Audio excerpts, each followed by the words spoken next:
What I'm going to do now is an exercise that we do at Breathworks to give people a very immediate sense of how mindfulness works. So I'd like you to make a fist with one hand like this.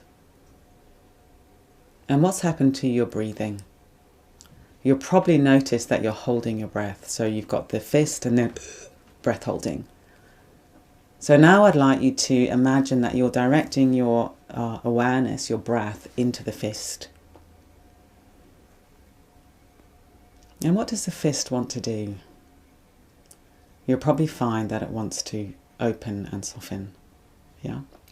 So the fist represents the unwanted in our experience. It may be physical pain in the body, or it may be an emotional or a mental state that you're contracting against. And what we're seeing here is that when we contract against something, we also hold our breath. So you've got the unwanted, you've got the contraction, and you've got breath holding.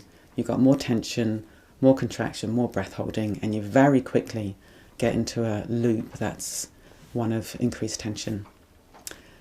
Very simply, if we notice what's happening, we notice we've got contraction, we soften, we come into the present, we come into the body, and we guide our breathing into that place, then we get a natural release happening. So that's one of the very simple ways of understanding what we do. And in a way, our whole program is building on that principle.